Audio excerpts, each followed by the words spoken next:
New York Jets head coach Robert Saleh clears up a very Robert Saleh moment regarding quarterback Aaron Rodgers. Mandatory minicamp is underway. We'll cover a little bit of that. And we're going to go through the AFC East, rack them and stack them. Four different clubs. Who has the advantage where? We're going to go position by position. I'm Glenn Naughton with JetNation Radio and JetNation.com. Be sure to log in to JetNation.com where you can register and become a part of what is the most active Jets message board on the web. Joined today by Dylan Tereman. Chris Schubert is I forget, what are the injury terms? He's questionable. Chris Schubert is questionable. He's not here yet. We will see how that pans out. Dylan, how are we doing? Doing well. It's funny. It's only Wednesday this week, and we've had two different editions of the Jets' Sky is Falling. First, it's Haason Reddick, then it's Aaron Rodgers. We're going to get into both situations and how they're completely different and should be looked at differently by the media than how they are. But good to be back on with you. Hopefully, Chris will get in here because in the back half, we're doing some rankings that Chris and I did last year. You weren't a part of. You were on vacation, but it'll be nice to get the three of us on our rankings at the end of this show. Yeah, hopefully he pops on. So let's get right into it with the Rodgers stuff. Fans, of course, most fans absolutely fine with it. Some fans not thrilled with it. I tweeted out, I think it was more of a Robert Saleh gaffe than anything else. Robert Saleh isn't the greatest in front of a microphone, and especially in a market where everything is going to be so closely dissected. So Robert Saleh met with the press yesterday prior to mandatory workouts, the first mandatory workouts we've had. Everything up this point has been voluntary. So the mandatory portion comes. Robert Saleh meets with the media, and he says Haason Reddick, edge rusher Haason Reddick, and quarterback Aaron Rodgers will not be present. And not only does he say that, I think he could have handled it a lot better. He says Reddick's been working out, talk to him. Good communication. We know he's working his tail off as we would expect. Blah, blah, blah. And then when he gets to Aaron Rodgers, he just says, this is an unexcused absence for both. He said both were unexcused. Somebody asked him if Aaron Rodgers would be getting fined since they are not excused absences. Robert Saleh said he would be eligible to be fined, did not confirm whether or not he would. And so, of course, now that becomes sort of a little mini firestorm. Your star quarterback isn't there despite you wanting him there. You've told him you want him there. He's still not there, and you might fine him for it. I'm sorry. That makes stories. Like, we can get mad at the media all we want. But this is on Robert Saleh more than anything. Because had Robert Saleh come out and said, Haason Reddick's not here, Aaron's not here, we worked that out previously, we were aware of it, we're happy. Let's be honest, it still would have been a story. It still would have been reported. The people just dying to criticize Aaron Rodgers for something would have had something to criticize Aaron Rodgers for. But this is largely on the way Saleh handled. I saw the story yesterday, of course. Then this morning, I watched because I saw it pop up on my feed, the Pat McAfee show reaction to it. And they just spent 6-7 minutes laughing at Robert Saleh. What the hell are you doing, Bob? What are you saying that for? What do you mean, Haason Reddick? We're talking to him. Lines of communication are open. We know he's working hard. He's working his tail off. Aaron, it's not excuse. He's not, he could be fined.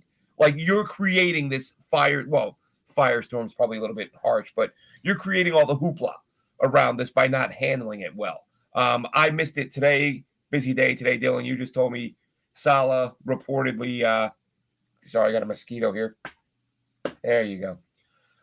Saleh cleared it up today. Well, his version of clearing it up, saying that they're all on the same page. But listen, we saw this last year. We saw this year, right, with the presidential thing. We talked about it afterwards. The Jets addressed it, but they didn't make a joke about it. Like, they didn't. They were just like, please just ask me about football. The president thing, they don't want to say or do anything that might make Aaron Rodgers go, what'd they say about me? They're not going to have it. So Saleh addressed it. Saleh created the mess. Saleh addressed the mess.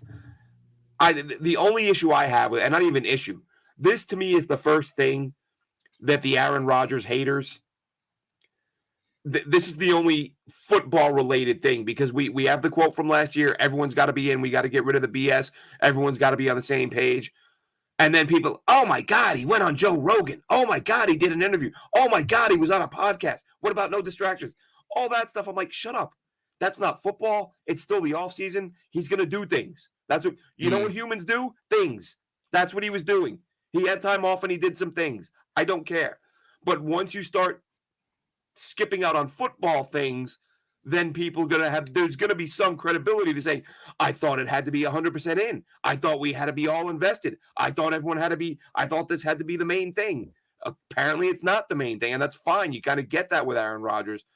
I think Saleh made a bigger mess of it than it had to be, but this being the first actual football thing that Aaron Rodgers hasn't done since the everyone better be all in comments, that there is Aaron Rodgers isn't going to throw fewer touchdown passes because he wasn't there this week. He's going to do what he's going to do this year. Right. But you can't say missing football activities isn't something people should be talking about for a guy who said everybody better be 100% invested. Yeah, for sure. And I think it was Connor Hughes. I could be mistaken. It was either him or Zach Rosenblatt. I just read it to you too. Said that Aaron Rodgers had this trip planned before OTA schedule even was released. And once he realized the overlap in the schedule, he alerted the team. They were notified about it. So that had to have been months in advance. We've known the OTA schedule for 6 weeks now before they even started the voluntary stuff. So Saleh gets up to the podium yesterday and does what he normally does, says something that he then has to come back to the podium today and follow up and clarify and make sure he doesn't sound like he's making headlines where there shouldn't be or doesn't need to be. And like you said, even if he handled it properly, there would still be people saying this is a big deal. First of all, he went to every voluntary thing he could have done. So for him to miss the last 2 practices that are just because they're mandatory, last year, their voluntary work went so well. Do you know what they did, Glenn? Do you remember? They canceled their mandatory minicamp. They gave them an extra couple of days off. Like, it's really like peanuts at the end of the day. On the flip side, with Haason Reddick, that one needs to be handled with a little bit more of like, what the hell are we doing here? Because you just traded for somebody who's not showing up. And I'm not going to say he's a holdout right now, but he's an absentee. He's not here. If we get into August and he's not here, then the meter will start going up. But him missing media day, which I didn't even know was mandatory, and then minicamp, it kind of brings, the meter up from like a 3 to a 4 on the panic meter. But if we get into August, sure, it'll be at like a 6.5 or a 7. But I don't know. It's just maybe it's not just my opinion, but I think he's going to be on the team week 1, no matter what. He's going to have his hand in the dirt, probably on the first play of the game for the Jets defense. Because I think he's a 3-down player at least. So I don't know. I'm worried more about Haason Reddick than Aaron Rodgers. It's never going to get covered that way. But yeah, I think Joe Douglas needs to figure out what he's doing with Haason. And it seems like they agreed to a rental deal, but it wasn't really a rental deal. And now it sounds like Hasan's side is flipping on what they agreed to. So it could get a little hairy down the stretch with that one. Yeah, and the other part of this, Dylan, I should have mentioned at the top with the Saleh thing, probably to me anyway, because when I heard him say it, might be the worst part. He said something to the effect, Aaron won't be here because he's got something going on that's important to him. Mm-hmm. And I'm like, isn't football? I look at it, I think, I do this a lot because I think it's the only way you can get people to be honest, because people are so many of us are such homers that we excuse everything. We're like, that's not a big deal. That's not a big deal. That's not a big deal. So what if he said that? And the context I always like to put things in, I've done this for years, is personal relationships. Mm-hmm. Now, you can say, oh, no big deal, no big deal. Okay. The next time your boyfriend, girlfriend, husband, wife, when they say, hey, we got this thing we planned, we got to do it.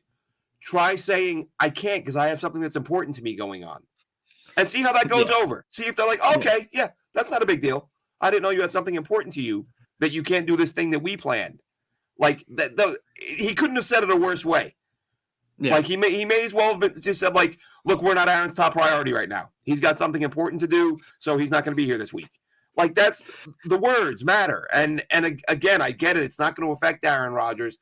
But I just had to throw that in there because, while you were talking, I thought, oh, I should have touched on, but you're right about Reddick, though. This is a thing that could come back and bite them because the report from Cimini said, that the Jets knew he wanted a deal, didn't want to give him a long-term deal, but also kind of didn't rule it out. You got to be clear on these things. You got to say, hey, man, look, you can come here, but you're not getting a deal right now. But if they were wishy-washy and he thought, well, okay, they're making it sound like there's a possibility, so as long as I make it hard on them, they'll probably, go ahead and give me that deal.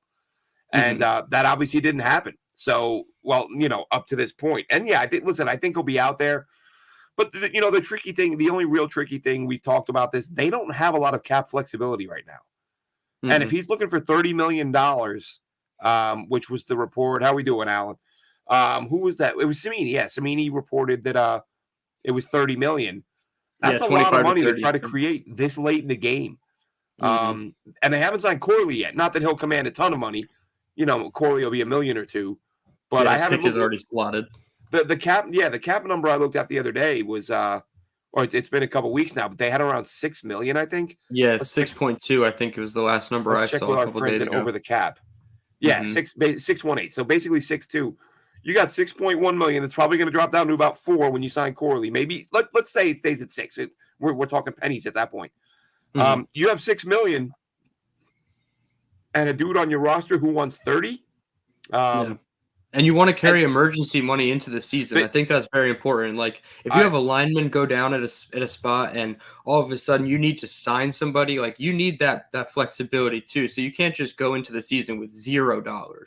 Right. And that's a point. Whenever we talk cap space, I always say to people, like, every team likes to have a little bit of wiggle room going into the season. Yep. X percentage for save, X percentage it can be an injury, class, it can X be percentage. Yep. Especially now with the trade deadline, the trade deadline used to be like halftime of week 2. It was ridiculous. Now that they've pushed the trade deadline back, teams are more likely to make a deal like, hey, we're still in this thing. We're close to a playoff spot. Let's make a splash. Oh, well, we don't have the cap room to bring this guy. You already see teams have to rework deals in season. So, yeah, you want some wiggle room going in. So right now the Jets, and I said this weeks ago, in including the wiggle room, I was like, the Jets essentially right now have no cap space. And people were like, oh, what do you know, because they're like listing free agents they want the Jets to go after.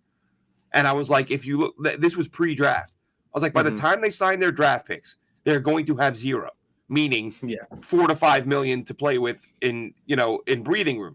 So essentially right now, they've got 6. By the time you sign Corley, you've really got 0 cap space right now. You've got very few deals you can rework, and you've got a guy who wants $30 million. Yeah, you could probably sign after Corley, maybe one person on a veteran minimum deal.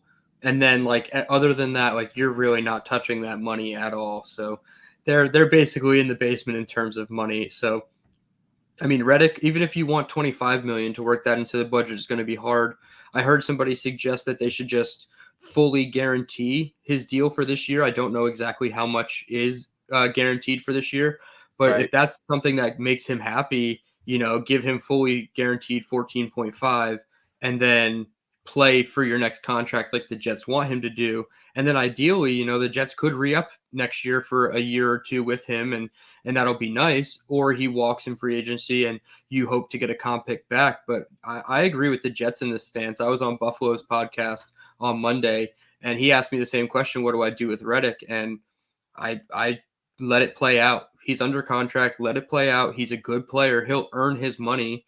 Obviously, I know the Jets have 2 stipulations tying to him in terms of the comp pick they give Philadelphia, but he's probably not going to reach the time played threshold of 70%, and he'll probably get double-digit sacks.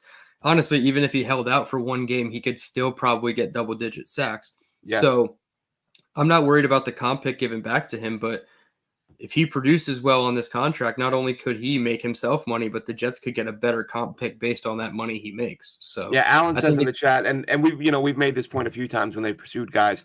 And DJ Reed, who else? I kept mentioning. Oh, JFM was the other guy. I thought I kept saying rework JFM, rework DJ Reed. That'll clear up some cap space. But reworking him doesn't even clear up enough. I mean, DJ Reed is slotted to make $15 million. That's how much of a raise Reddick is looking for. Unless you're getting DJ Reed down to vet minimum, that's not enough. It's going to have to be more than that. So, but I do agree. I do think they should be trying to extend DJ Reed. I'm a little, well, I guess, again, they don't really have the flexibility to do that. But with Reed, you can bring the number down. So it is more doable. So it is a little bit surprising to me that they haven't reworked him. But Reed is a guy, again, slotted to make 15. Reddick is slotted to make 15. Reddick wants 30. So it would take that and a little bit more. I don't know if you can go to Aaron Rodgers and ask him to take another pay cut. I think you would probably have to kick more money down the road with him, which they probably want to avoid because he's got that $65 million cap hit coming up next year or the year after. Yep. So there's some work to be done, but I don't think they're not going to find a way to make it happen. I just think based on the reporting, and again, this is why I hate acting as if we know every report is 100% accurate, but based on what's out there, it sounds as if the Jets and Reddick weren't 100% clear with one another on what it was going to take to get him in camp and on the field. But yes, I do think he'll be there. I think, Reddick, he's young enough that I would like to see a 3-year deal, like lock him up. Yeah. Really good player. But whether or not the Jets do that, we'll have to wait and see. And unfortunately it's a bad look for Joe, and I don't like the way that he's kind of walking the line with a couple of these players, not necessarily Reddick, but Reed, Michael Carter II, even Tyler Conklin. Like, there's things you could do with these guys to either shore them up for the future or, bring their number down, like Alan in the chat said. So I don't know. I feel like he's kind of walking a line with some of these contracts that maybe it's not the way I prefer it to be done. So maybe I'm being a little overcritical, but I don't know. I feel like he's taken such a hard stance. And after the Bryce Huff thing, I don't want the same thing to keep happening with all our good players. Yeah, well, and that's the thing, we'll have to see how it plays out. Because right now, I mean, I can't knock the fact, he's trying to save his job. Salah's trying to save his job. They're going all in to try to win it. Woody might not be letting them spend these big contracts. Even if he wanted to sign these guys, you know what I mean? Like, Woody's not gonna just dole out $100 million in cash before the team has won anything. What if he said, "Let me extend special this year and see what happens"? Yeah, if Joe Douglas said to Woody, "Let me extend Reed and Reddick," and it's like Reddick wants 3 for 75, the Daniel Hunter deal or whatever, and then DJ Reed gets what he's according to be slotted at, which is high cornerback 2, low end CB1 numbers. Like, there you go. That's $70 million in guarantees, maybe a little bit more. So like, Woody doesn't want to. I keep talking about, because my concern is the big four, right? Like Brees, Sauce, JJ, Garrett. These guys are all going to want deals at or around the same time. Yep. Alan, thanks for tuning in. I just saw that comment. Always tuning in, never live. Thanks a lot for checking in with us, man. We appreciate it. Hell yeah, definitely. But yeah, you throw DJ Reed into that mix, and now you add Haason Reddick into that mix as a guy who is going to have to be signed, within a year. Those 6 guys, like you can max out your cap. Yep. That's a bunch of $25 and $30 million guys. So guys will have to be reworked. Again, the Rodgers deal won't be that's going to be a big issue. But listen, we'll see how that plays out in the future. The Reddick deal is the concern right now. And not like I'm not concerned about it. I do wish, again, if the reporting is accurate, that the Jets had been a bit clearer about what their expectations were and about what they would be able to do. As far as the camp itself, what we're hearing, what's floating around in the Twitter universe. One thing that got me thinking, and I may have mentioned this a few weeks ago, Dylan, and I don't know how in depth we got on it. Someone said Tyrod Taylor, a lot of quick short throws, keep the ball moving, keep the chains moving. He is what he is. I remember being, when he was a starter, he threw a pretty good deep ball, but basically, I look at the Tyrod Taylor thing. I look at the injury history is the thing that jumps out to me. He hasn't been the most durable guy. So when you're bringing in a backup quarterback because you're worried about the health of your starter, and you bring in a guy, and let's face it, you're not going to get a bunch of, you're not going to get a high-level starter in free agency to back up Aaron Rodgers. That doesn't happen. But I look at the Tyrod thing, And he's a guy. It's funny because when he left the Bills, I was banging the table for the Jets to bring him in because I always thought he was a good but not great quarterback. But good quarterback play for the Jets doesn't happen very often. I would have gladly had Tyrod Taylor on that roster. Now that he's a little older and a little more not as durable, I do look at that and wonder, did they do the right thing in bringing in a guy, an injury-prone guy to back up a guy who they're worried might get injured? In the end, when the signing happens initially, you're just happy. You're like, thank you, capable veteran backup. That's what we needed. Yes. But now as the season inches closer, you're like, could it have been a more durable veteran backup? I don't know. I mean, look, who are you going to? I mean, Ryan Tannehill was out there, might still be out there, but he's been hurt. He's been hurt recently. Tyrod, to my best of my recollection, Tyrod's been hurt a lot over the last several years. Seems like every time the Jets have hurt him a lot. I was going to say, just against the Jets alone. 2 or 3 times, yep. I get that Tannehill's been hurt recently, but Tyrod's been hurt more consistently. How do you feel about that? Now that some time's passed and the dust has settled and the feeling of just, oh, thank God they got a capable veteran backup.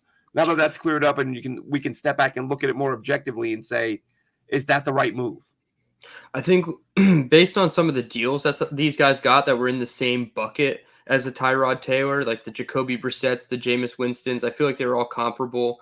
So, I don't necessarily disapprove of the Tyrod pick. I still think he can throw it deep on occasion. He's not going to do it often. There was the highlight to Garrett Wilson today on the double move against DJ Reed, which was really nice, but he just doesn't do it often enough. He has it. He just doesn't do it. He does the dink and dunk method like you mentioned, and he did it a lot today at practice with no Rodgers. So that's kind of just his MO at this point, and I'd love to see him throw it deep. So I don't necessarily disapprove of that move more so than the Jordan Travis move. Not saying I don't like Jordan Travis. I love Jordan Travis. He was a guy that we've talked about numerous times, even before the season started, months before his injury. But if you're going to take a guy to be your QB3 and you have Aaron Rodgers off an Achilles and Tyrod with his lengthy injury history, give you a quarterback who could at least be healthy to be a week 1 option if shit hits the fan.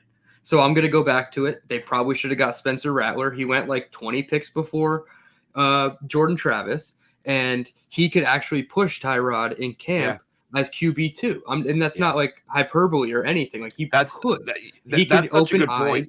I'm sure we talked about it post-draft. I can't believe how late Rattler went. I still he went every 150th. time I look at that.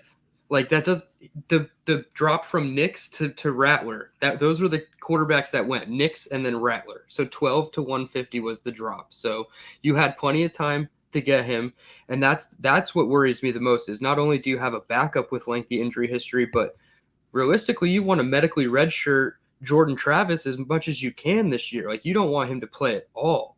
So like you don't even want him suited up this year. So you might have to go get yourself a QB3 off the market and carry him throughout the season if you can stash Jordan Travis on IR. So I disapprove of that move more so than Tyrod. Yeah, and I see Young Stench says it's because Rattler's terrible. We both disagree with that, and I think I forget who reported after the draft. They're like, and this surprised me because even when we talked about Rattler very early in the process, right, Dylan? I was like, to me, he kind of not to work off of Young Stench's screen name here. But Rattler had that Netflix stench of like, this is an entitled brat. I want that guy nowhere near my football team. But then I took a step back and said he that was several years ago. He's gone through a lot since then. Maybe he's learned, maybe he hasn't. I don't know. I'm not saying take him in the first round, but in watching and how he played at South Carolina last year, and keep in mind, Young Stench, he had one receiver. That was it. Spencer Rattler's film last year, to me, I didn't watch it till very late. I watched week 1 where he was phenomenal. Didn't watch tiny bits and pieces here and there. It wasn't until the weeks before the draft that I really dug in, and I was like, Jesus, this is a different guy. Yeah, and then we saw him up close in Mobile, and he looked okay. Yeah. He didn't look bad. Looked fine in Mobile. Not great. No. None of the quarterbacks did look great. No. But I came away thinking I would take this guy in the top 100 easily. I thought the guys that were at might Mobile be a top 50 pick. I knew it was a long shot, but he was really good. The ability to make big-time throws under pressure, like that stood out because of his size. He's not the biggest guy, but man, he the number of times I saw him hang in the pocket, whether it was receivers being covered and having to give it time, or just poor blocking up front. Like guys breaking through, getting in his face, blowing him up, and he's completing deep balls down the field. Yeah. I was sold on Rattler after watching, 2 or 3 of his games late in the year. So I think, listen, I think that was a big miss by a lot of teams. But what I was going to say, I think it was Rappaport, Shefty, one of those guys. They said that it was the Netflix doc. There were teams that still years later were like, take this guy off our board. We saw the way he acted, which is a good lesson for young quarterbacks out there. For sure. Right? Like, this is years later, years after the fact, when this kid's played for multiple teams, multiple coaches, multiple systems. Maybe he's grown up, Again, you're not going to know in Mobile. I mean, they know spotlight's on. Like, don't call any of your teammates idiots, Spencer, for the next couple days. Like, sure. It's not the hardest thing in the world, but still, for where he went, if you could have gotten a guy that late, I guess is my point. I'm not saying take him round 1, but late round 2 and beyond, I would have pulled the trigger, but that's just me. Yeah, coming out, I said he had probably a better chance. I liked him as QB4, so like above Penix and Nix, and also guys at the Senior Bowl, and they went 8 and 12, and he drops all the way to 150. So like, yeah, I thought like maybe they could all be in like the 40 to 50 pick range, but I didn't see it dropping that far. And once it did, it was like, all right, at what point are the Jets gonna take the guy? Because once he goes, it's like there is another drop off to the Jordan Travises, the Michael Pratts, right? Who else? I mean, Sam Hartman. Like those guys weren't. They were like 6th round guys, But that brings up the question. I almost tweeted this the other day or a couple weeks ago, whenever. And sometimes I am mindful on Twitter, like that some people are going to overreact to stuff or not, and I just don't feel like going through it. We've seen teams do it before. It's far from ideal. I get it in today's NFL. But would you consider bringing in another quarterback because you have your top 2 guys are old and injury prone, and you're trying to win a Super Bowl? Yep. I just said it a couple minutes ago. I said you might have to if you're going to redshirt. Oh, Jordan sorry. Travis, I didn't hear you say it. Yeah, no, you're fine. But like if you're going to redshirt Jordan Travis, you're going to carry 3 quarterbacks on the season, and then you could probably practice squad that 3rd quarterback and bring him up for emergency. But that's not going to be anybody more than like a Trevor Siemian, Tim Boyle type of guy. So like you've kind of put yourself in a hole where, God forbid, Rodgers goes down and then Tyrod has to play an extended period of time.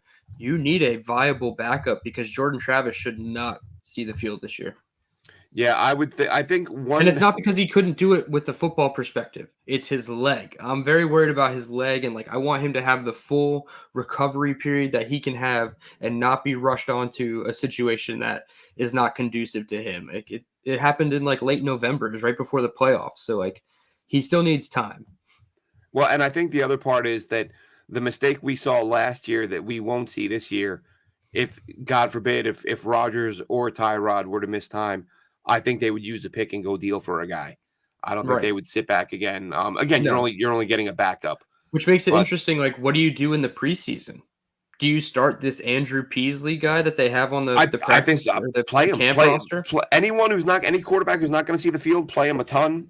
Peasley, I watched him after they picked him up. I watched all the quarterbacks they grabbed that they brought into camp.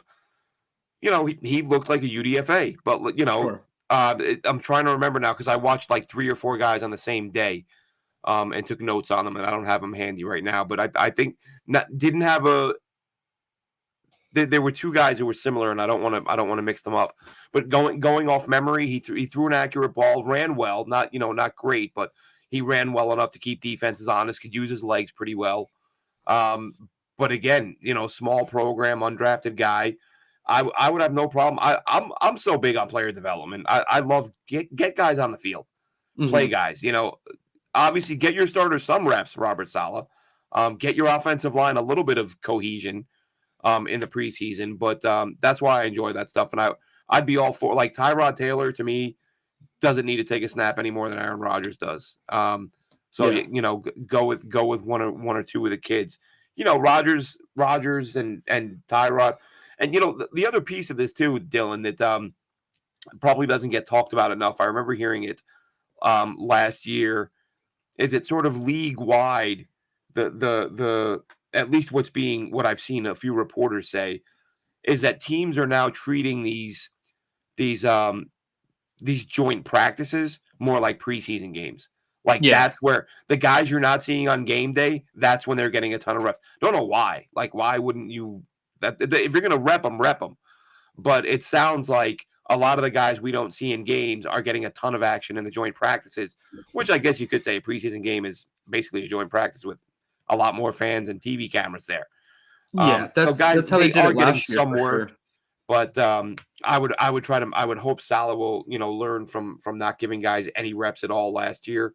The O-line together, maybe get that done this year, but we'll see. Like I said, it was a thought I had a few weeks ago and looking at the free agents, and I thought they might need to bring in another quarterback, but roster spots are valuable, man. Teams jump through hoops. That's why I'm so surprised, and we'll see if they do it again this year.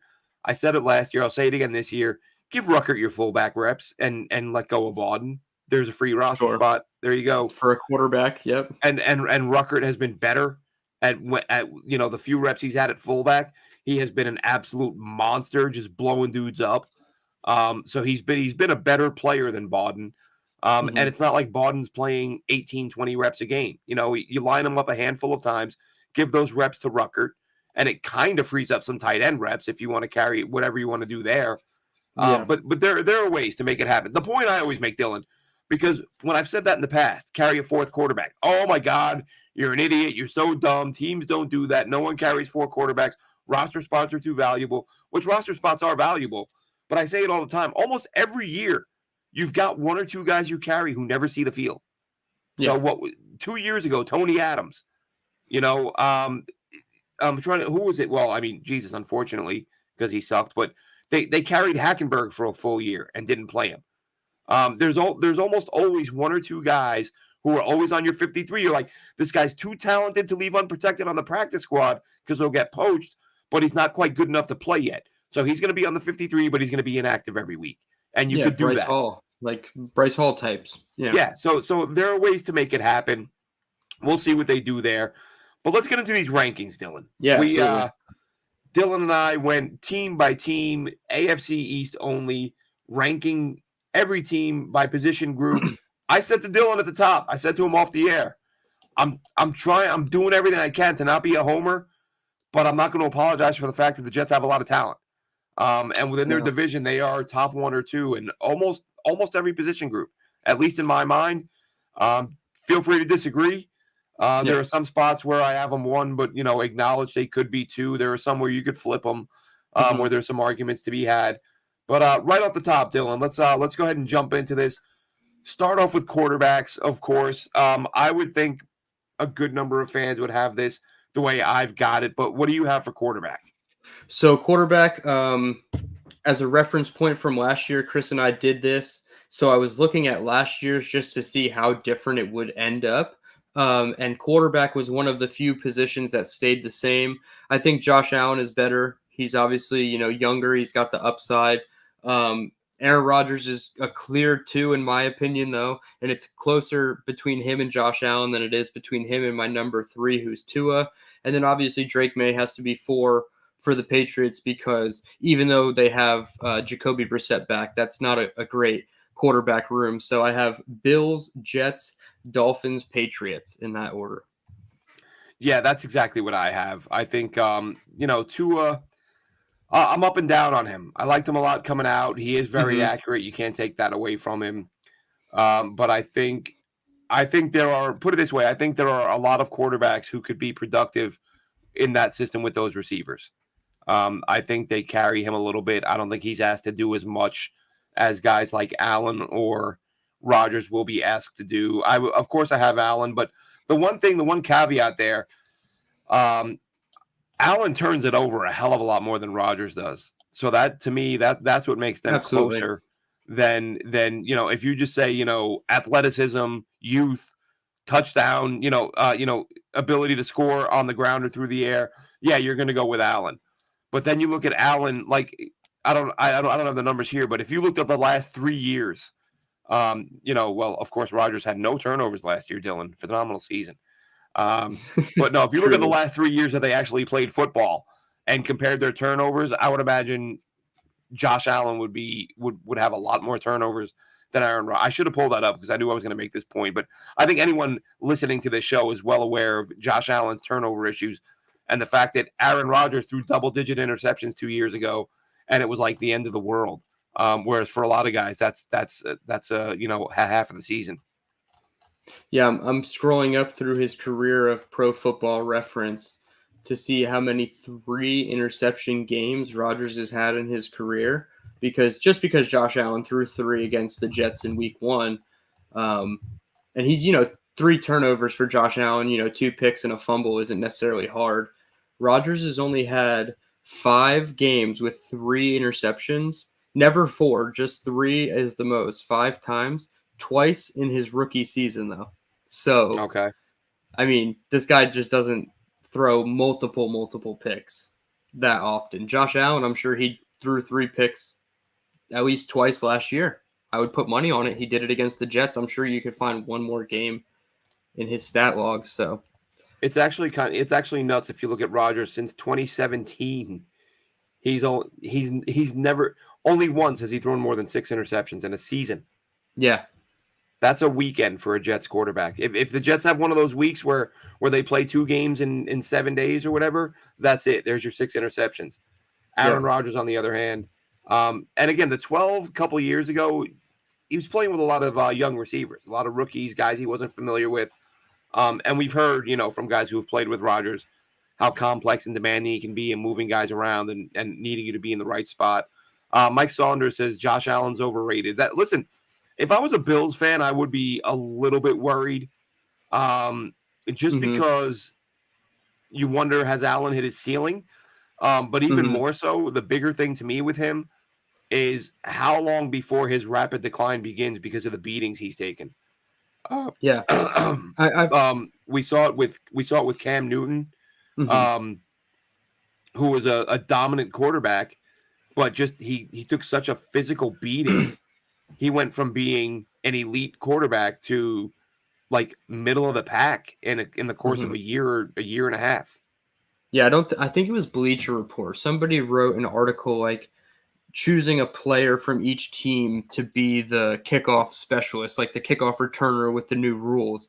And the guy picked Josh Allen for the Bills. And I was like, see, now what are we doing here? Like this, I don't know if this is like a joke, because like he had Breece Hall for the Jets. Clickbait. That's clickbait. Nobody's and he had like other like actual realistic candidates on other teams, but then it was Josh Allen. And I was like, all right, maybe you're just like a big Josh Allen guy, but that's the quickest way to end somebody's career is to put your quarterback on a kickoff team.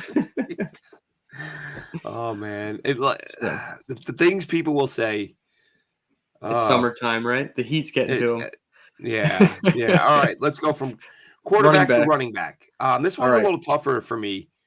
I think that you can make an argument for Raheem Mostert being at the top, especially just from a pure statistical standpoint, but just in terms of combination of size, speed, power, all encompassing ability to make plays out of the backfield as a receiver.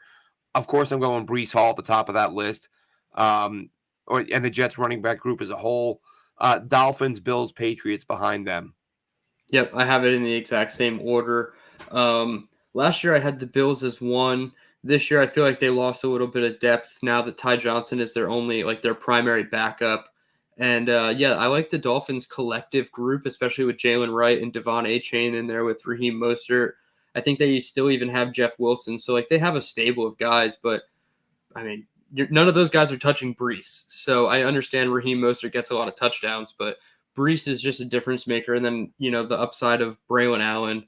And unfortunately, but fortunately, the Patriots find themselves in the basement for another category. Yeah. As happy as I was to put the Jets 1 or 2, I was even more happy when the Patriots ended up 4th. Yeah, the Pats are going to be at the bottom on a lot of these. Yeah. Moving to wide receiver, I think this one's pretty obvious. Dolphins, top of the division. Hill, Waddle, those guys are just a lethal combo, and just so much more evidence why you've got to have a couple of really good corners if you're in the AFC East. I got the Dolphins at the top. Jets, listen, the Jets have some questions, but not as many as the Bills and Patriots. So for that reason, I put the Jets number 2, but I understand this Jets group could be vulnerable if Mike Williams suffers another injury, if Allen Lazard continues to play the way he did last year. Then you're sort of down to Jason Brownlee, and I only mentioned Williams because Williams has had a lot of injuries, and I love Brownlee. Everybody knows that. I'm not knocking Jason Brownlee. Chris made the point, Dylan. I actually like your take on that one. Not to get too sidetracked, but Chris said a couple weeks ago he thinks Brownlee is going to take Lazard's job, that he's going to take his reps. I would love that because I love Brownlee. I was a big Brownlee guy. I hope we don't see it, but too often teams, just because of money, they'll be like, we can't have a guy making $10 million on the, a spot lower on the depth chart than a UDFA making the league minimum. Yeah, I think for the visual, like the optics of it entering the season, the actual depth chart, it won't be Lazard will be, but game day snaps. Sorry, I don't mean to cut you off, but I thought that's where you might be going. Yeah, Lazard will be wide receiver 4, and then it'll be Gibson, Brownlee, 5, 6, whatever order you want to put those guys in specifically.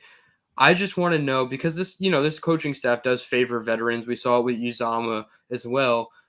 When do they pull the cord? Like, how short is the leash? Is it 2 games? Is it 4 games? Is it 6 games? At what point? Because if they're close, you play the younger guy and you don't care about money if he's making a difference. And Brownlee could give you something on special teams. Lazard probably cannot.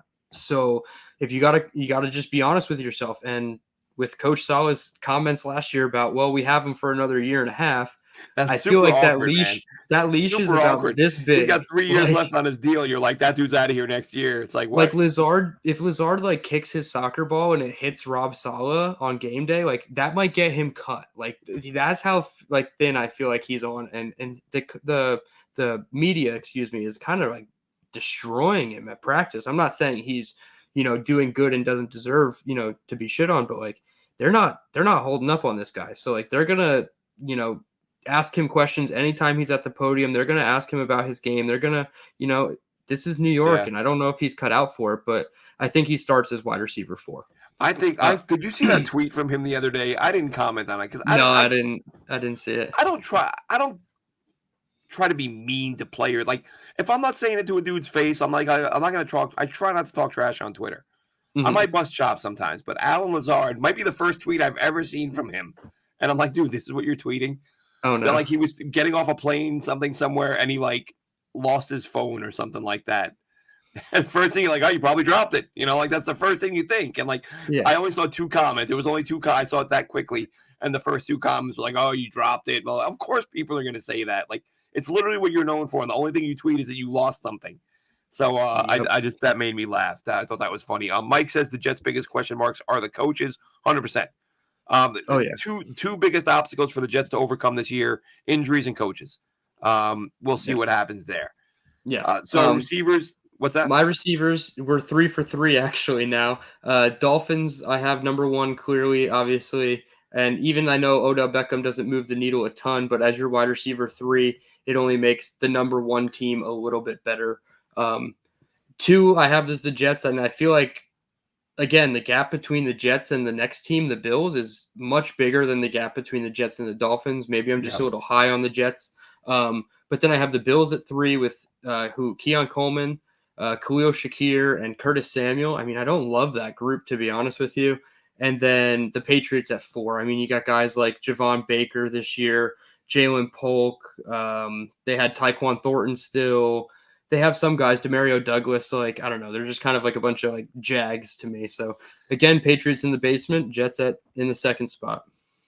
And at tight end, I've got, and I think the top spot, I think we would agree, is the Bills. I got the Bills at the top. I got the Jets second. Again, a position group that isn't that strong within the division. So it's not to say the Jets tight ends are great. I do think it's time for Jeremy Ruckert to break out a little bit. I'm not saying he's got to have a 900-yard season, but let's see 400 or 500 yards, which honestly that may even be tough with if everybody stays healthy. They have so many damn weapons.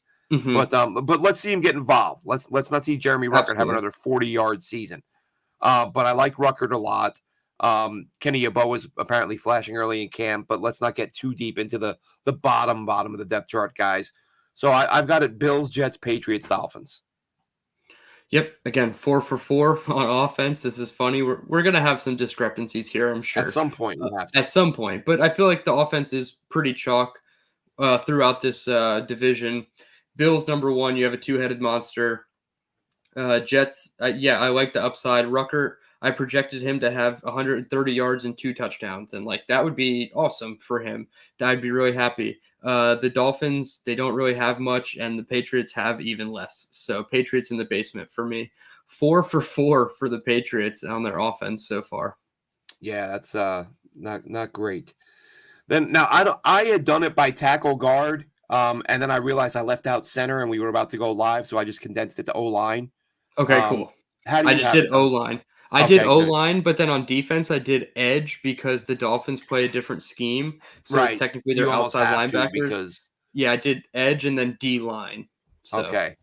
And I don't know. I didn't include Jermaine Johnson in linebacker. I No, don't he's like that edge. The But edge is the three-headed they monster. list him as a linebacker, but I'm I not. hate that. I'm not, Yeah, it's for jersey number purposes. Right. It's for his number. Yeah. So let's see. So we're O-line. at O-line. I've got Jets, Bills, Patriots, Dolphins. Of course, this is where health is going to be a big issue for the Jets.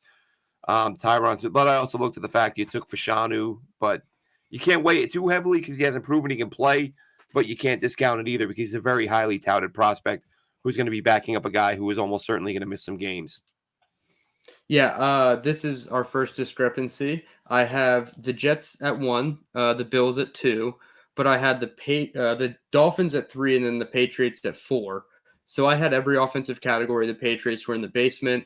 I don't know. It's not that I love either offensive line more than the other, but there's just a couple pieces on the Dolphins line that I like more than New England. I feel like their tackles are really lacking in New England. So one more time, it was Jets, Bills, Dolphins, Patriots. Yeah, and I'll stick with what I have. I won't change it for the sake of us being on the same page. But as you were doing yours, I was staring at mine. I was thinking, how did I end up with Dolphins below Patriot? Because neither one is very good. You know what I think? I think because I was thinking a lot of the Dolphins lost a few pieces this year. At least they a did couple lose that I can on. recall. Yep.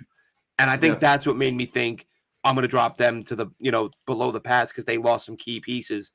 But as I'm looking at it, I'm thinking that doesn't mean the pieces in place aren't still better than what the Patriots have.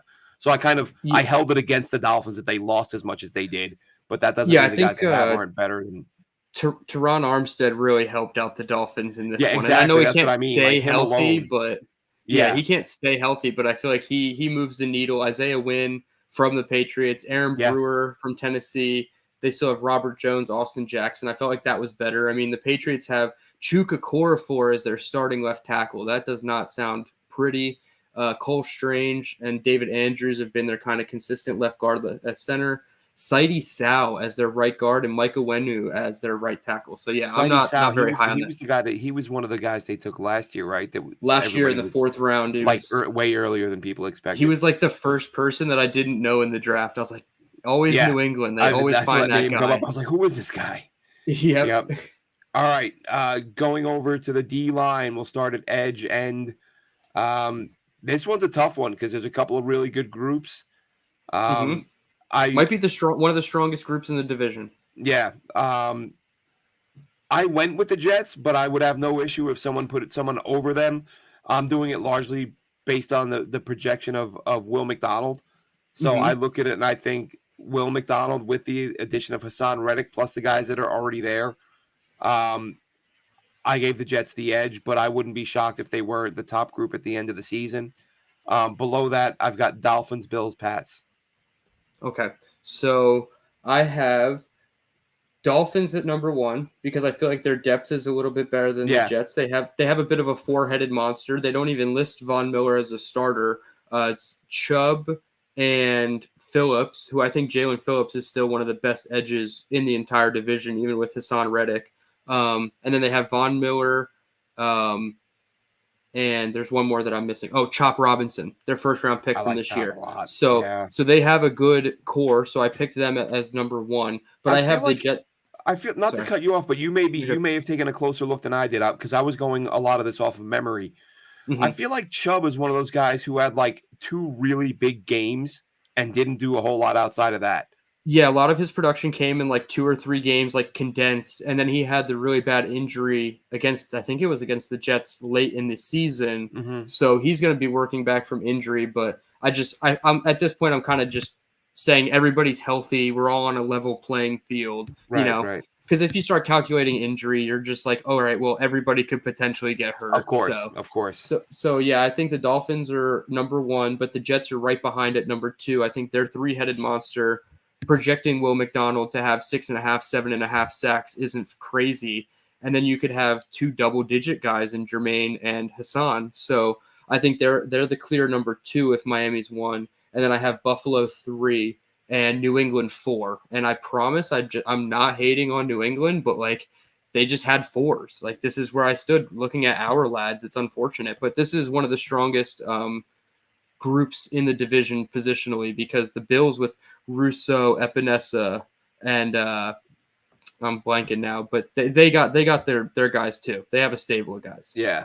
So go you. I started them all off. You kick us off at DT. I don't have to start every group. Yeah. So interior defensive line, I have the Jets at number 1. Quinnen Williams is just the best player in the division at that position.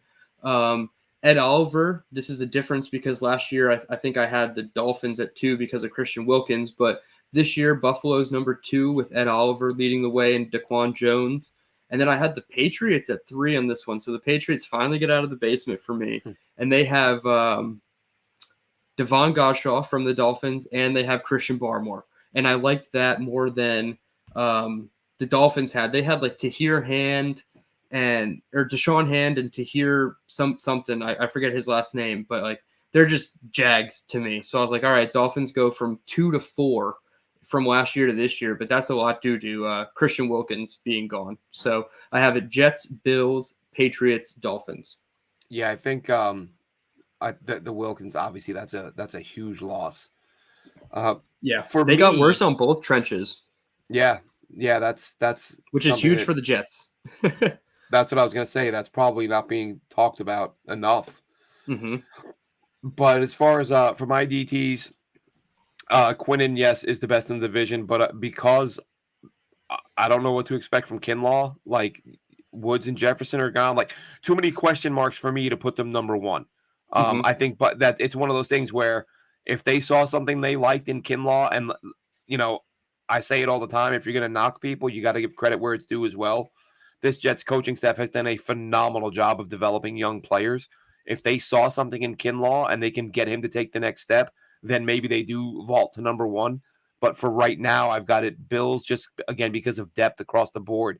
Quinnen, obviously, number 1 in the division, but player for player, I got Buffalo at 1, Jets at 2, Pats 3, Dolphins 4. All right, so just kind of flip-flop the Jets and the Bills, it seems, which makes sense. Linebacker, again, I mean, I think the Jets have the number 1 linebacker group, and I really like, this is another all around, all 4 teams have really good linebackers, in my opinion. Jets at number 1, I mean, 2 former All-Pros, one last year, one the year before. They each get 130 tackles each of the last 2 seasons, so they're doing really well from that perspective. Buffalo at 2 with Terrell Bernard and Matt Milano. I hate Matt Milano still for breaking Mike White's ribs. He's doing his job. So that's part of the reason he's number 2. No, I'm just kidding. But Dolphins at 3. They have now I'm blanking. They have Jordan Brooks and another guy who kind of just jag category guys. And then the Patriots had Talani Tavai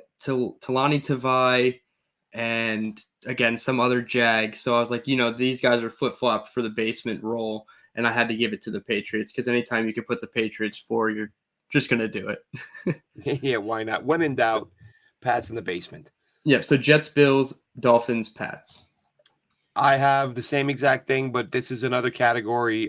This was the only one I put an asterisk on the Jets to say I'd have no issue if you flip them, largely because I don't know how much longer C.J. Mosley is going to hang in there and play at the level he played last year. That being said, a guy that I've talked up quite a bit, Jamie Sherwood. I think Jamie Sherwood is a guy who's ready to start in this league.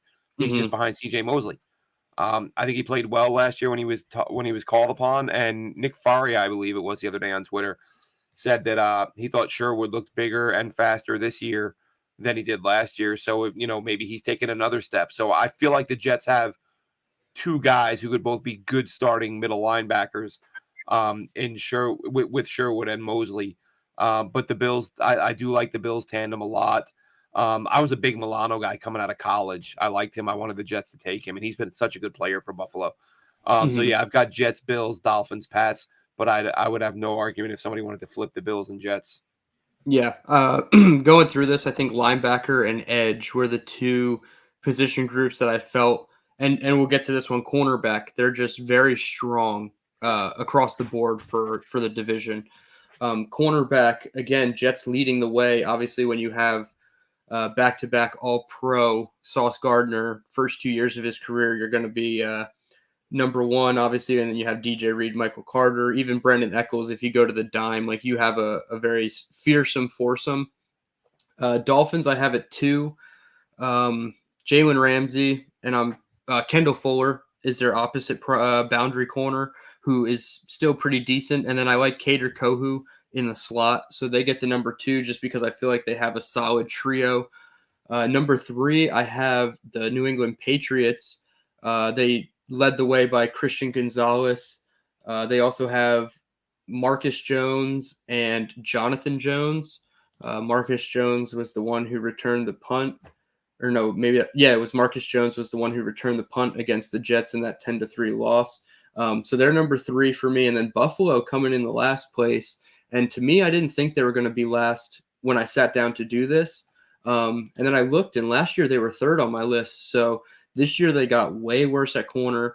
Their starting boundary corners are Christian Benford and Rasul Douglas. No more Trey White. Kyer Elam is technically their second string according to our lads, which is not a good look considering you were a first-round pick 2 years ago. And then they have the best, maybe not the best nickel corner in the league, but arguably one of them in Teron Johnson. So you get points there, but you still end up fourth for me. So Jets, Dolphins, Patriots, Bills. I'd have Jets, Dolphins, Bills, Pats. Real quick, and we talked about this before the show. I tweeted this the other day, and I don't know, people can say in the chat if they agree, disagree, if I'm crazy.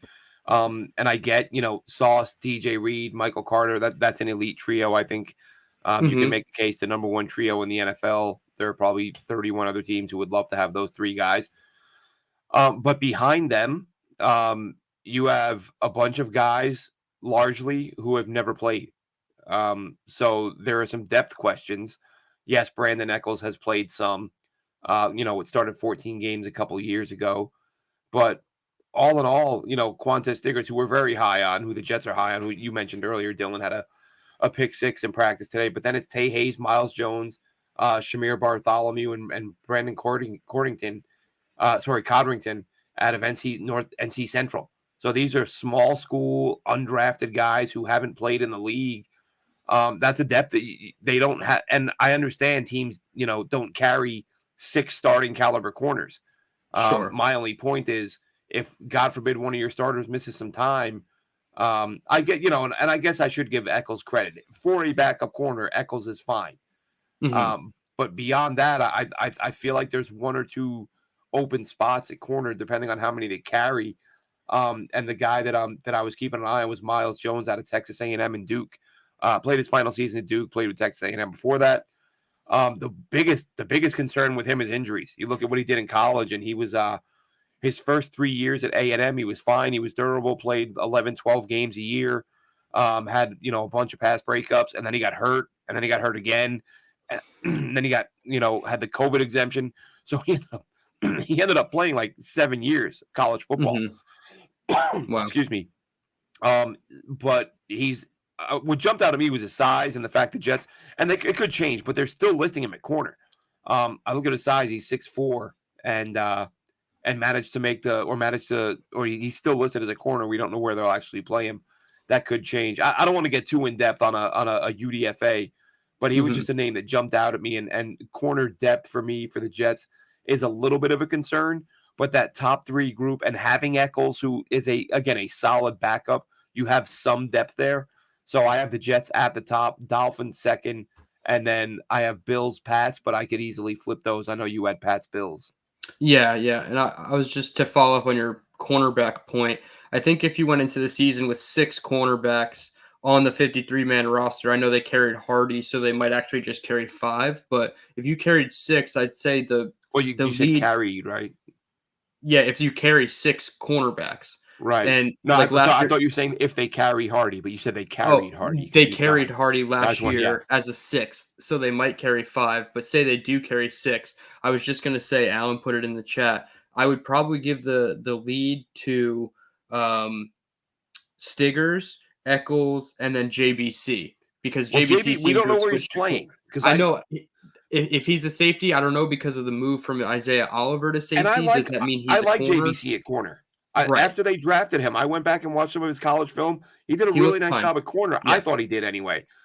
So I've always viewed him as a corner, but I when I did Scott show when I did Play Like a Jet, he had Nick Mhm. Faria on one night who covers the team, and he said he thinks they're working him at both. They're kind of cross training him as he put it. Right.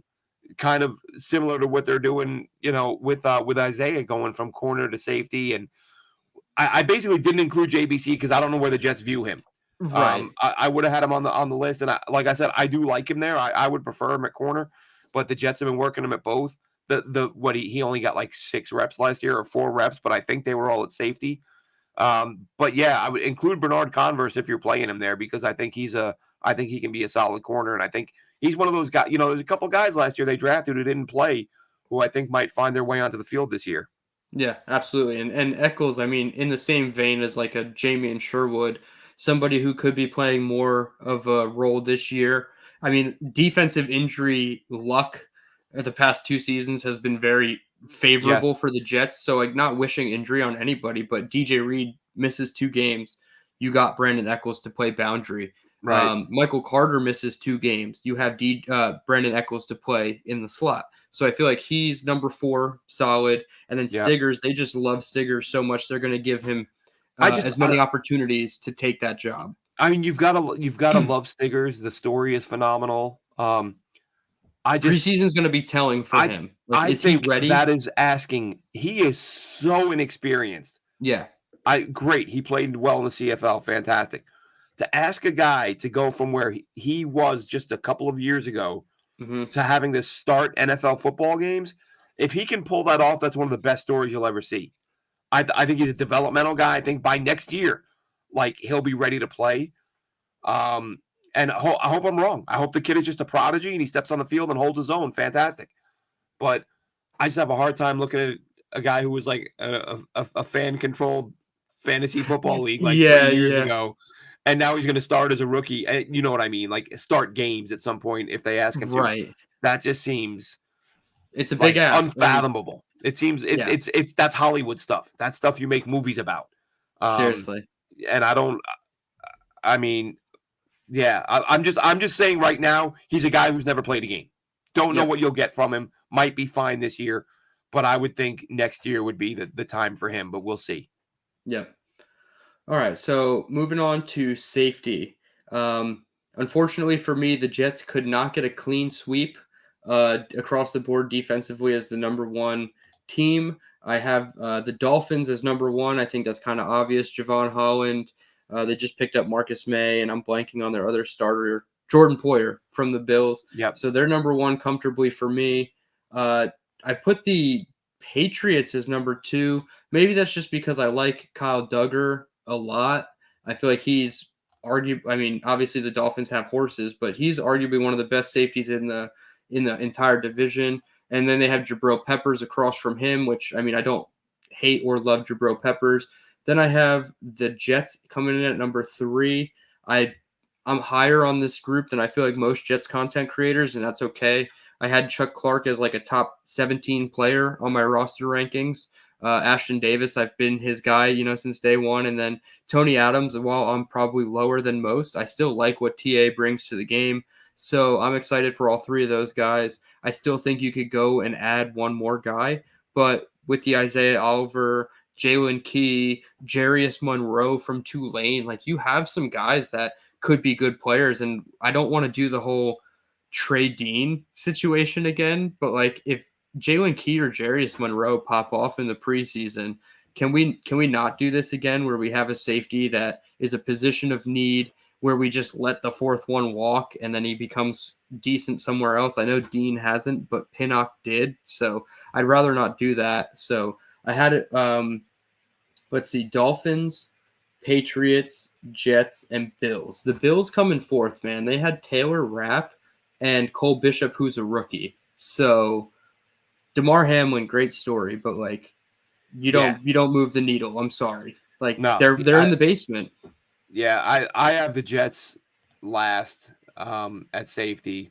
I think it's one spot where they again, third, fourth, whatever it is, they need to get better. Yes. I think a big part, you mentioned Ashton Davis. Look, he took a leap last year, but we have to be honest and say it was in very limited reps, and there's nothing like if the Jets have done with Ashton Davis what Bill Belichick did with so many safeties over the years, so many players in general. Belichick would be like, here are the 3 things you're good at, and those are the only 3 things I'm ever going to ask you to do. Like, when I think you might have to do those other things, you're coming off the field, and we're going to have another guy who can do those things. Yep. So if and that's how Duggar started.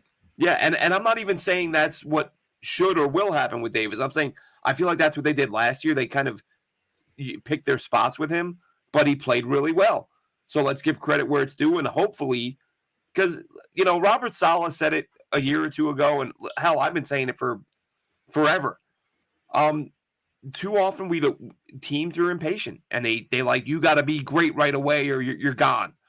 And I get that, it's a win now or, a results-based business and all that. But I look at Davis and I'm like, I hope he actually, obviously I hope he has a breakout year because I'm a Jets fan. I want him to play well. Yeah. But I feel like people need to be reminded that sometimes guys need a couple of years. Yes. And maybe he was one of those guys. Look at Quincy Williams. Yep, exactly. He was more of a track guy coming out of Cal. Like, he wasn't necessarily like a big football guy. He was just a huge athlete. And those are the body types, like the archetypes of players that take a couple years of development because they have all the physical ability. They just don't have the football IQ or the wherewithal. But like we saw the reps, we saw last year, though. That's how you get better. You rep. You put Ashton Davis in the right situations, he's going to thrive. Now this year, you've paid him an extension. It's a small 1-year deal, sure, but does that mean he's your starter? No, I don't think so. You got to have Chuck Clark and Tony Adams be your starter. Tony Adams is probably your free safety. Chuck Clark is your box guy. I hope they don't do so much of like everybody needs to be blended at safety. I hope they have more of like a defined, this is my box guy, this is my up top guy, and they work like that. Not saying they can't go too high with Chuck Clark, but I feel like they need to have more of a defined instead of, he can play this, he can play both, whatever. And then Ashton Davis can play both. We've seen him play in the box and we've seen him play safety deep. So those are the backups you want to have versatility. So, I mean, I don't love their group, but I'm probably higher as a whole than most, even though, I don't know, there's just kind of Jags at the end of the day. Yeah. Chris says in the chat, check out Pat Kerwin, Jim Miller on Sirius XM. That's a triggering point for me, Jim. They don't have Sirius in England, so I don't get to listen. Pat Kerwin and Jim Miller were my go-to on my drive home when I was based in Jersey and I lived in PA. My drive home at the end of the day, I would listen to them every day. Really called in a few times actually. Called in and talked to them on the air. But I don't have them. But if you have a chance, for those of you who do have access to Sirius XM satellite radio, are they called something else now? I don't know. I think that's what it's called. Yeah, I thought they merged or something. Anyway, check them out. They're fantastic. Check out Pat Kerwin's book, Take Your Eye Off the Ball. That's another really good one. Alan says Chuck Clark healthy is a big upgrade from last year with Whitehead. Yeah, listen, Whitehead he missed too many tackles. Whitehead was a guy who would make the occasional play, but he just made too many mistakes. Alan also says the Jets are counting on linebackers and corners to hide safety deficiencies. That they may have to get creative, but again, if Tony Adams takes that next step and Clark is a guy who has shown he can play, it is nice, and I touched on it earlier, Dylan. It is nice to have a coaching staff on any side of the ball where they've got a good enough track record that you're like, oh, I think they'll figure this out. I think they're gonna, I think they'll develop a guy.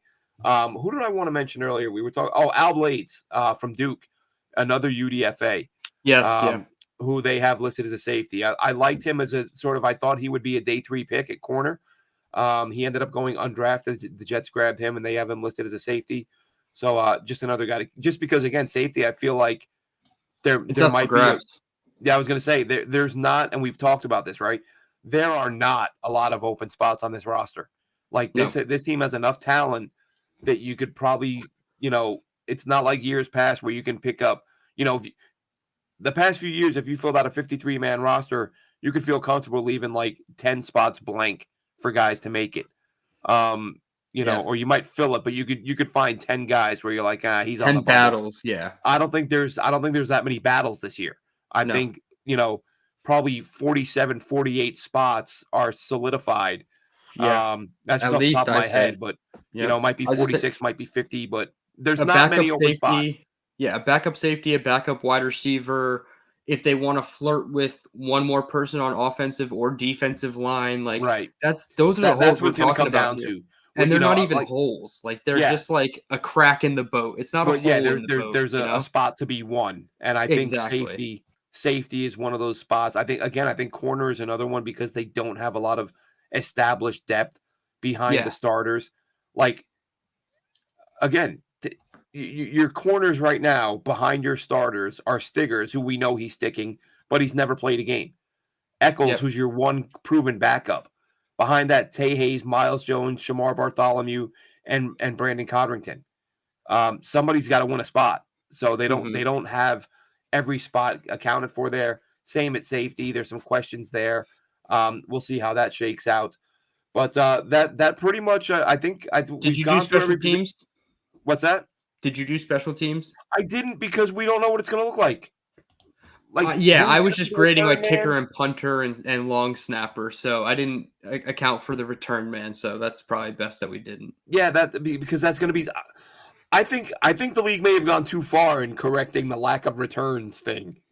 Oh, we don't have enough returns. Let's increase them by 400%. Like, I don't think you needed that. No. And I think I wouldn't be surprised if we see them sort of mess with this rule over the next couple of years till they get it right, because I don't think you want 25 kicks run back for touchdowns. You know what I mean? Right. Like you don't want it to be, you don't want it to become the most important thing. Guys who only return kicks a handful of times a game, and if it plays too big of a role, like I said, you don't want it to be neutered like it has been in recent years, where it was like not even a time where you'd be worried about being in front of the TV because it was going to be a touchback. You don't want it to go from that to being like the decisive play every single week. Right. Last year, the Packers had the most returns taken out of the end zone and actually returned with 31. So Saleh predicting that they're going to get 100 plus touches on returns this year with Tariq Cohen and everything like that. I mean, it's gonna be different, and we're gonna see a lot of difference. I know you sent the Justin Reed from the Chiefs being their kickoff guy to take Butker off the field so that they're more tackling focused. It's going to be really interesting on how they play it out. I have the rankings here, if I can just pull it up in 1 second. And real quick, Alan in the chat, Dylan, I don't know if you've had a chance to watch Brady Latham yet, the guard out of Arkansas, the UDFA. No, I've not. Alan asking if he makes the team. I think he's a practice squad guy. I think they have a lot of old linemen now. But you could argue there is he could beat out Hansen. What's that? He could beat out like a Jake Hansen as offensive lineman. I was just going to say Xavier Newman, Jake Hansen, like that batch. Like there's probably a spot to be won, so he would have a shot. But I think Hansen, in very limited reps last year, probably of the whole group, in terms of just bang for your buck, I think he was the most impressive. Newman, they feel he's got center versatility, so maybe that helps him. But I wouldn't completely count out Latham, but I would think if I had to guess today, I'd say Hansen wins that spot. But I do like Latham as a practice squad guy, and I wouldn't be completely blown away if he did win a roster spot over Hansen and Newman types. Right. So I'm putting it up on the screen now. Obviously, Chris in the middle because last year's rankings are right above it. So just to keep congruency, but you can see Glenn and I, the Jets both come out on top for us by a comfortable margin. Glenn has over half a point on his second team and I have 0.7 of a point ahead of my next team. So a quite a big gap between 1 and 2. You have the Bills as your number 2 team. I have the Dolphins as my number 2 team. Obviously, we flip those around. Your Dolphins third, my Bills are third, and then leading the basement race is the Patriots, coming in fourth by quite a margin. And if you're looking on the screen for the YouTube viewers, it's obviously lowest score wins. The Jets at 1.7 and the Patriots at 3.6. That's a huge discrepancy from top to bottom. Unfortunately, that means the Jets are probably going to split with them in the regular season. But it's just funny to see how this all worked out. Last year, the Jets were third in both Chris and I's rankings. So for them to be first, I think not only speaks to the difference in the approach that the team took in terms of surrounding Aaron Rodgers with talent at premium positions, but it also speaks to what the Bills and Dolphins have lost this offseason. They lost That's such a big quite part a of bit. it. That's more Stephon important than the Diggs, acquisitions as the losses. Stephon Diggs, Robert Hunt, Christian Wilkins, Trey White, Jordan Poyer, Micah Hyde. They've lost a lot of guys on those 2 teams. So it'll be very interesting, and it's going to play to the Jets' strengths in terms of like the trenches, offensive line versus their defensive lines. I think that we have an advantage, and vice versa. We're going to be coming after these quarterbacks. So the trenches are going to be a huge point of emphasis for the AFC East. Yeah, but speaking of additions, have we talked on the show yet about Keon Coleman and how likable that dude is? Oh, his whole like Macy's jacket and every interview I've seen him I'm in Tiger, since wish I getting drafted. would, and everything. Yeah, everything that comes Man. out of him is just hilarious. I hate when there's a division rival that has a dude that I like that much, Yeah, it's unfortunate when they get guys that like you like. And the Yeah. Dolphins have quite a bit of those over the last 2 years too. So it's unfortunate, but I like hey, McDaniel. I think it's hilarious. yeah. He's one yeah, of the only coaches with like a legit like personality, just like Mhm. enjoying life, I felt like the next closest was Vrabel, but even still, he was too much of like a football guy. Like McDaniel, like what he wears, what he just says in his press conferences, Yeah. like so down to The earth. dry humor, Yes. of like Yeah. that he's just gonna stand up there and break chops. Like I'm like, oh, that's great. Yeah, he's just Even one of us. look, Saleh. I said earlier, he says dumb stuff, but he's a likable guy. Mhm. I don't dislike Robert Saleh, the person. I don't even, dislike whatever you want. He just has some things as a coach he has to get better at. One of them being speaking in front of the media. Yeah, the And public telling them when players aren't perception of going to be there. everything. Yeah. Yeah. I obviously rooting like hell that Saleh does a better job. We'll see how that pans out. But yeah, Coleman, man, that guy makes me laugh. I think he makes most people laugh. He's a likable dude. So but hopefully, goes catchless against the Jets this year. Real quick before we go, Chris, one comment. What do you got? Injury history and Hackett, the only real question marks for me. What was that you said earlier, Dylan? Throw that out there. Oh, yeah. Regarding Hackett, we should have mentioned this. Chris, thanks for bringing that up because Dylan raised a good point. A tweet he saw earlier that I missed because I was sleeping. Yeah, Connor Hughes, obviously at practice today, said that in the 2-minute period, Todd Downing was calling plays. And then he said he did a little bit of further investigation on that, asked a couple people, and said that they were just mixing things up a little bit. And Saleh said that he wanted to give the coordinators a different perspective of practice.